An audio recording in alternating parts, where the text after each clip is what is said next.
नमस्कार, दिन भर की बड़ी खबरों में आपका स्वागत है। मैं हूं आपके साथ मीनाक्षी त्रिवेदी। आज इस बुलेटिन में बात होगी पीएम मोदी की सर्वदलीय बैठक की, केंद्र पर बरसी आरजेडी और आम आदमी पार्टी की। जानेंगे मोदी सरकार ने बंगाल को क्यों किया नजरअंदाज और सेंट्रल विस्टा पर सुप्रीम कोर्ट ने क्या कहा, और आखिर में बात जीएसटी रजिस्ट्रेशन में हुए बदलाव की। लेकिन तमाम बड़ी खबरों से पहले एक नजर सुर्खियों पर। उत्तराखंड के देहरादून में दोगुने किराए के साथ फिर दौड़नी शुरू हुई सिटी बसें। कांग्रेस ने किया राज्य सरकार का विरोध। पिछले 3 महीने से बंद चल रही थी सिटी बस सेवा। छत्तीसगढ़ में अगस्त से लागू होगा one nation one ration card का सिस्टम। केंद्र से 3 महीने के लिए और मांगा खाद्यान्न। प्रवासियों को जुलाई में भी मिलेगा मुफ्त चावल। मिंत्रा करेगी 5000 लोगों की भर्ती। पहली बार कर्मचारी वर्क फ्रॉम होम के दौरान सेल को करेंगे वर्चुअली मैनेज। फ्लिपकार्ट के online fashion and lifestyle store है मिंत्रा। हफ्ते के कारोबारी दिन, हरे निशान पर बंद हुआ शेयर बाजार। सेंसेक्स 523 अंक और निफ्टी 152 पॉइंट ऊपर हुआ बंद।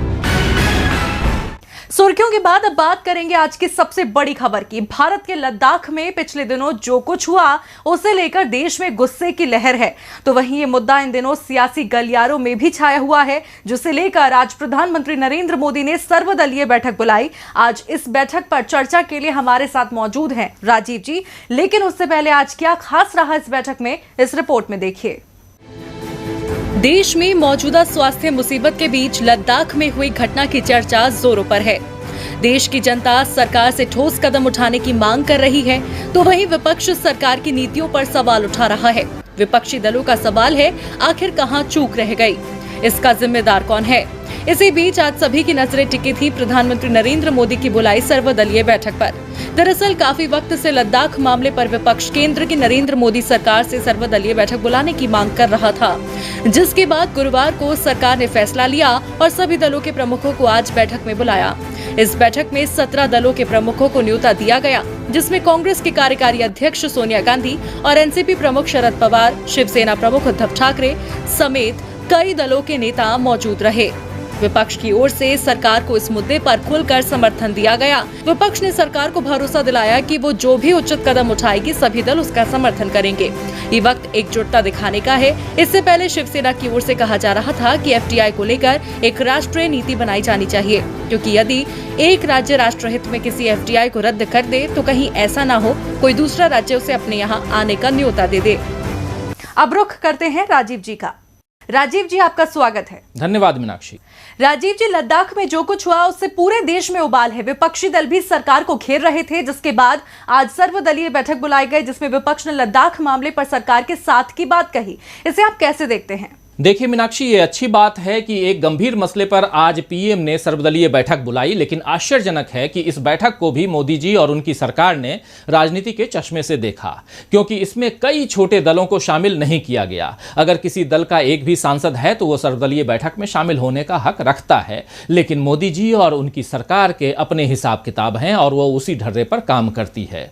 मगर जब देश सीमा पर घिरा हुआ है, देश के जवान चुनौतियों का सामना कर रहे हैं, देश की रक्षा के लिए जी जान एक किए हुए हैं, ऐसे वक्त में तो राजनीति नहीं होनी चाहिए। देश के अंदरूनी हालात पर जितनी मर्जी हो उतनी राजनीति कर लीजिए, मगर जब बात पूरे देश की हो तो दलीय राजनीति से बाहर निकलकर खुले मन से सबकी बात सुननी चाहिए।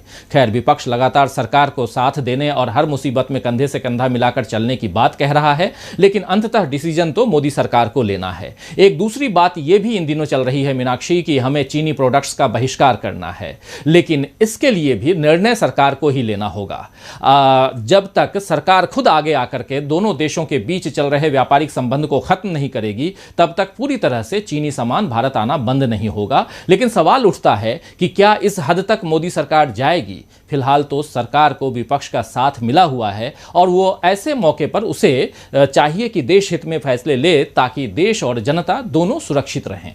बहुत बहुत धन्यवाद राजीव जी आपका तमाम जानकारी के लिए। अब बढ़ते हैं अपनी अगली खबर की ओर। देश में स्वास्थ्य हालात को लेकर पहले ही सरकार की चिंता बढ़ी हुई है, जिसे लेकर विपक्षी दलों का सरकार की घेराबंदी करने का सिलसिला जारी है। तो वहीं पड़ोसी देश की हिमाकत ने भी देश की सियासत में नया उबाल ला दिया है। इसी बीच आज पूरे मुद्दे पर चर्चा के लिए प्रधानमंत्री नरेंद्र मोदी ने सर्वदलीय बैठक बुलाई, मगर उस पर भी नया बखेड़ा खड़ा हो गया। क्या है पूरा मामला, इस रिपोर्ट में देखिए। देश में इन दिनों कुछ भी ठीक नहीं चल रहा है, चाहे स्वास्थ्य हालात हो या फिर सीमा पर पड़ोसी देश के इरादे। अब सरकार जहां स्वास्थ्य मुसीबत से निपटने को लेकर कई बार विपक्ष और राज्यों के मुख्यमंत्रियों से चर्चा कर चुकी है, तो वहीं अब सीमा मामले पर भी चर्चा की शुरुआत हो चुकी है। आज इसी सिलसिले में प्रधानमंत्री नरेंद्र मोदी ने सर्वदलीय बैठक बुलाई। इस सर्वदलीय बैठक के लिए कांग्रेस की कार्यकारी अध्यक्ष सोनिया गांधी, एनसीपी प्रमुख शरद पवार समेत कई दलों के अध्यक्षों को न्योता दिया गया, लेकिन लालू यादव की राष्ट्रीय जनता दल और दिल्ली की सत्ताधारी आम आदमी पार्टी को इस बैठक में शामिल होने का न्योता नहीं दिया गया। केंद्रीय मंत्री राजनाथ सिंह ने गुरुवार शाम सभी पार्टी अध्यक्षों को बैठक के लिए आमंत्रित किया। वहीं आरजेडी के तेजस्वी यादव ने एक ट्वीट करते हुए सवाल किया कि उनकी पार्टी को आमंत्रित क्यों नहीं किया गया। आप और आरजेडी को बैठक से बाहर रखने के कारणों पर चर्चा करते हुए सूत्रों ने कहा कि संसद में कम से कम 5 सदस्यों वाली पार्टियों को बैठक के लिए आमंत्रित किया गया है। अरविंद केजरीवाल की पार्टी के 4 सांसद हैं। इस मसले पर आम आदमी पार्टी नेता संजय सिंह ने कहा, केंद्र में एक अजीबोगरीब सरकार है, आपकी दिल्ली में सरकार है और पंजाब में मुख्य विपक्ष है, लेकिन एक महत्वपूर्ण विषय पर आम आदमी पार्टी के विचारों की जरूरत नहीं है। देश इंतजार कर रहा है कि प्रधानमंत्री बैठक में क्या कहेंगे। बैठक में शामिल होने के बारे में दिए गए स्पष्टीकरण पर आरजेडी नेता मनोज कुमार झा ने कहा, हमारी पार्टी के पास 5 सांसद हैं और इसे सूची में शामिल करना चाहिए था। झा ने कहा, सर्वदलीय बैठक का मतलब ये होना चाहिए कि हम सभी को अपने विचारों को सामने रखने की अनुमति दी जानी चाहिए, लेकिन केंद्र ने ऐसा नहीं किया। अब आम आदमी पार्टी और आरजेडी के तेवर तो बेहद तल्ख है, लेकिन देखना होगा कि केंद्र कोई जवाब देता है या नहीं। अब सर्वदलीय बैठक में निमंत्रण न मिलने को लेकर जहां आरजेडी और आम आदमी पार्टी का पारा चढ़ गया है, तो वहीं मणिपुर की सियासत में भी खूब उबाल आया हुआ है। दरअसल कर्नाटक और मध्य प्रदेश में कांग्रेस की पकड़ कमजोर कर खुद को मजबूत करने वाली बीजेपी अब उत्तर पूर्वी राज्य में कमजोर होती नजर आ रही है। सियासी उथल पुथल के बीच मणिपुर में बीजेपी के हाथ से सत्ता निकलती हुई दिख रही है। नंबरों की दौड़ में भी बीजेपी पिछड़ती दिख रही है, जिसके बाद अब यहां कांग्रेस की सरकार बनती दिखाई दे रही है। क्या अपनों की नाराजगी बीजेपी पर पड़ेगी भारी? क्या मणिपुर में गिर जाएगी बीजेपी की सरकार? क्या अब सूबे में बनेगी कांग्रेस सरकार? ये वो सवाल हैं जो उस वक्त से सियासी गलियारों में बुलंद हो रहे हैं जब से मणिपुर बीजेपी के अपने और सहयोगी दलों के नेता नाराज नजर आ रहे थे। इतना ही नहीं, सूबे में बीजेपी की साथ ही नेशनल पीपल्स पार्टी के 4 और बीजेपी के 3 विधायकों ने तो पार्टी से नाता भी तोड़ दिया है। 7 नेताओं के सरकार का साथ छोड़ने के बाद अब इस राज्य में कांग्रेस ने सरकार बनाने के लिए अपनी ओर से तैयारियां शुरू कर दी हैं। खबरों के अनुसार कांग्रेस ने राज्यपाल से मिलकर फ्लोर टेस्ट कराने की मांग भी कर दी है। इसके साथ ही कांग्रेस ने पूर्व मुख्यमंत्री ओकराम इबोबी सिंह को नई सरकार के लिए अपना नया नेता भी चुन लिया है। एनडीए सरकार से अलग होने वाले नेशनल पीपल्स पार्टी के अध्यक्ष थांगमलेन किपगेन ने इस संबंध में जानकारी दी है। आपको बता दें, इन सभी विधायकों ने कांग्रेस का दामन भी थाम लिया है। उन्होंने बताया कि हमने राज्यपाल से विधानसभा सत्र बुलाने और इबोबी सिंह के नेतृत्व में नवगठित सेक्युलर पीपल्स फ्रंट को सरकार बनाने के लिए आमंत्रित करने का आग्रह किया है। आपको बता दें, नए राजनीतिक घटनाक्रम के बाद मुख्यमंत्री के खिलाफ विधायकों की संख्या अब 29 हो गई है। सीएम बीरेन्द्र सिंह के समर्थन में 23 विधायक हैं, जिनमें बीजेपी के 18, नगा पीपल्स फ्रंट के 4 और एलजेपी का 1 विधायक है। साल 2017 में 60 सदस्यीय मणिपुर विधानसभा चुनाव में कांग्रेस 28 सीटें जीतने के बाद सबसे बड़ी पार्टी बनकर उभरी थी, जबकि बीजेपी के खाते में 21 सीटें आई थी। एनपीपी और नगा पीपल्स फ्रंट के 4 विधायक भी चुनाव में जीते थे। वहीं दूसरी ओर एलजेपी, टीएमसी और एक निर्दलीय उम्मीदवार ने एक-एक सीट जीती थी। सभी गैर कांग्रेसी और एक कांग्रेस विधायक टी श्याम कुमार के बीजेपी को समर्थन देने के साथ ही गवर्नर नजमा हिमतुल्लाह ने बीजेपी को सरकार बनाने के लिए आमंत्रित किया था। लेकिन अब हालात बदल चुके हैं। ऐसे में अब मौजूदा स्थिति को देखकर सूबे में बीजेपी के कमल का मुरझाना तय माना जा रहा है। देखना होगा कि आने वाले दिन मणिपुर की सियासत में क्या कुछ हलचल लेकर आते हैं। अब मणिपुर में इस परेशानी से बीजेपी उबर पाएगी या कांग्रेस सरकार बनाएगी, ये देखना होगा। वहीं देखना ये भी होगा कि सरकार की आने वाली रोजगार योजना को लेकर पश्चिम बंगाल में क्यों उथल पुथल मची हुई है। दरअसल गरीब कल्याण रोजगार अभियान का उद्घाटन 20 जून को खुद प्रधानमंत्री मोदी करने वाले हैं। योजना से जुड़ी बड़ी बातों के बारे में केंद्रीय वित्त मंत्री निर्मला सीतारमण ने जनता को जानकारी दी, लेकिन इस योजना को लेकर ममता सरकार ने केंद्र पर बंगाल को नजरअंदाज करने का दोष मढ़ दिया है। देश में पूर्णबंदी के दौरान प्रवासी कामगारों को जिन समस्याओं का सामना करना पड़ा, उसने केंद्र की मोदी सरकार को कटघरे में खड़ा कर दिया। तमाम विपक्षी दलों ने सरकार को गरीब और श्रमिक विरोधी बताया, जिसके बाद अब आखिरकार सरकार ने प्रवासी गरीब श्रमिकों के लिए एक योजना का खाका तैयार किया, जिसकी जानकारी केंद्रीय वित्त मंत्री निर्मला सीतारमण ने जनता को दी। गरीब कल्याण रोजगार अभियान के तहत केंद्र सरकार ने 20 जून से देश के 6 राज्यों के 116 जिलों में प्रवासी श्रमिकों को रोजगार देने की बात कही है। पीएम नरेंद्र मोदी बिहार के खगड़िया जिले से इस स्कीम की शुरुआत करेंगे। इसी बीच योजना को लेकर राजनीति भी शुरू हो गई है। पश्चिम बंगाल सरकार के वरिष्ठ अधिकारी ने कहा, यह आश्चर्यजनक है कि केंद्र की ओर से उन जिलों की लिस्ट भी नहीं मांगी गई जहां स्कीम के तहत काम कराए जा सकते हैं। उन्होंने कहा कि हम नहीं जानते कि आखिर क्यों केंद्र सरकार ने पश्चिम बंगाल को लिस्ट में शामिल नहीं किया। उन्होंने कहा कि राज्य में बीते 2 महीनों में 11 लाख प्रवासी कामगार वापस लौटे हैं। केंद्र सरकार का कहना है कि उसकी ओर से ऐसे जिलों को इस स्कीम के लिए चुना गया है जहां 25,000 से ज्यादा प्रवासी कामगार दिल्ली, मुंबई जैसे बड़े शहरों से वापस लौटे हैं। एक अन्य अधिकारी ने कहा कि पश्चिम बंगाल के कम से कम 6 जिले मालदा, मुर्शिदाबाद, वीरभूम, कूच बिहार, दक्षिण 24 परगना और पुरुलिया इसमें शामिल किए जा सकते थे। केंद्र सरकार की ओर से तय मानदंडों पर ये जिले खरे उतरते हैं, लेकिन पता नहीं किस कारण से केंद्र सरकार ने हमसे जिलों की लिस्ट नहीं मांगी है। पश्चिम बंगाल सरकार ने कहा कि ये समय राजनीति करने का नहीं है, बल्कि ऐसे लोगों की मदद करने का है जिन्हें इस मुसीबत के दौर में अपना रोजगार गंवाना पड़ा है। तृणमूल कांग्रेस के सूत्रों ने कहा कि बीजेपी सरकार ने एक तरह से राज्य को नजरअंदाज करने का काम किया, क्योंकि सूबे में तृणमूल कांग्रेस की सरकार है। खैर, बीजेपी और टीएमसी के बीच तल्खियां तो कई बार देखने को मिली हैं। अब बंगाल सरकार केंद्र कोई जवाब देता है या नहीं, ये देखना होगा।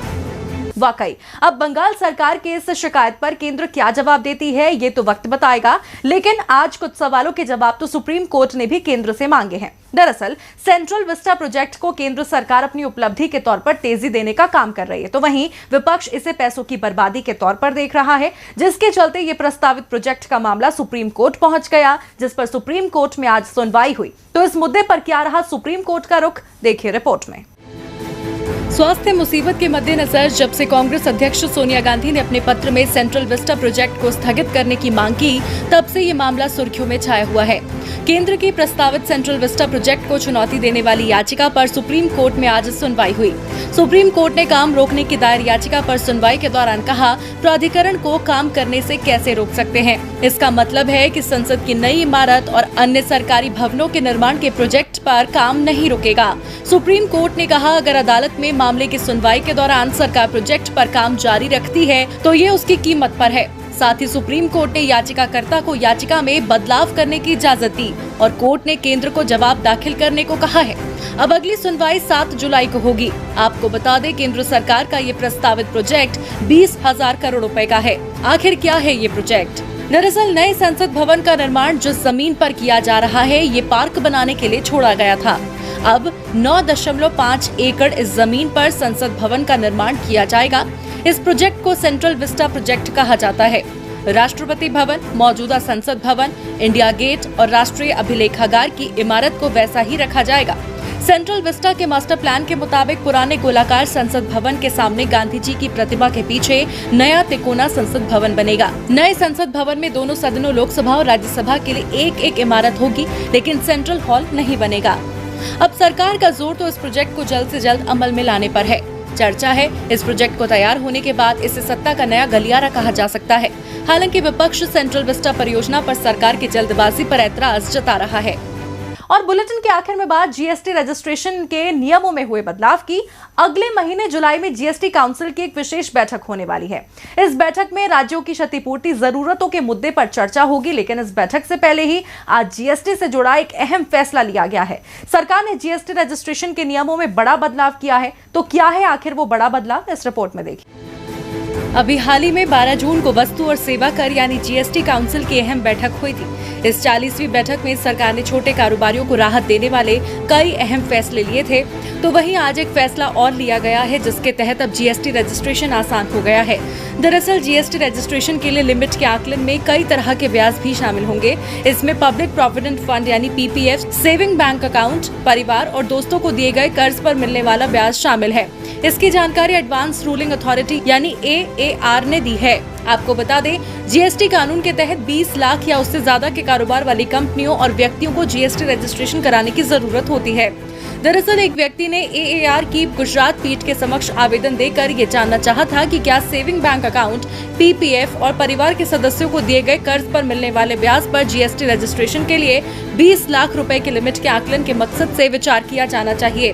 व्यक्ति ने अपने आवेदन में कहा था कि 2018-19 में उसकी कुल प्राप्ति करीब 20,12,000 थी। इसमें 9,84,000 रुपए किराया, जबकि शेष बाकी बैंक जमा, PPF जमा और दोस्तों के अलावा परिवार के सदस्यों को दिए गए कर्ज पर ब्याज से प्राप्त हुई। इसके जवाब में AAR ने कहा कि ब्याज आय GST रजिस्ट्रेशन लिमिट के आकलन में शामिल की जाएगी। प्राधिकरण ने कहा कि आवेदनकर्ता को GST के तहत रजिस्ट्रेशन के लिए सीमा के निर्धारण को लेकर कुल कारोबार की गणना करनी होगी।